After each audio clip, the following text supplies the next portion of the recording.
So coming back to the point, మనం తినే తిండిలో రైస్ ఎక్కువ ఉన్నది. తిండి మార్చడం అనేది కల్చరల్లీ వల్ల కావట్లా.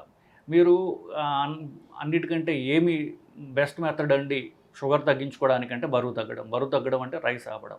రైస్ ఆపాలంటే మా వల్ల కావట్లేదు. రైసు ఆకలేస్తే ఏం చేయమంటారు మరి అనేటటువంటి ప్రశ్న వస్తూ ఉంటుంది. సో అందుకే అన్న నేరం నాది కాదు ఆకలిది అని పేషెంట్ అంటుంటారు. సో ఆకలిని మాడిఫై చేసినట్లయితే మనం ఒకవేళ మనం ఆకలి ఉన్నప్పుడు ఏం చేయాలి అని తెలుసుకున్నట్లయితే అప్పుడు మనకి రైస్ తినే అగత్యం పట్టదు, లేకపోతే అవసరం ఉండదు. దాని ద్వారా వచ్చేటటువంటి రకరకాల ప్రాబ్లమ్స్ ఏవైతే ఉన్నాయో కూడా అవన్నీ కూడా మనకి రావు.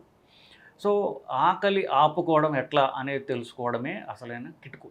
ఆకలి వేసినప్పుడు రైస్ తినకుండా మీరేం తినగలరు అనేటటువంటి తెలుసుకోవడం అనేది ముఖ్యం. కానీ ఇది ఎంత చెప్పినా కొంతమంది కంపల్సివ్ రైస్ ఈటర్స్ ఉంటారు.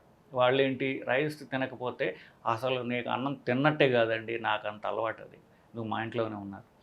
సో ఇట్లాంటి వాళ్ళకి మరేం చేయాలి? ఇట్లాంటి వాళ్ళకి ఆకలేస్తే రైస్ తినకుండా వాళ్ళని వాళ్ళు ఆపుకోలేరు కాబట్టి కొత్త రకమైనటువంటి మందులు తయారు చేశారు. ఇంకా ఎందుకు, మానవుడి యొక్క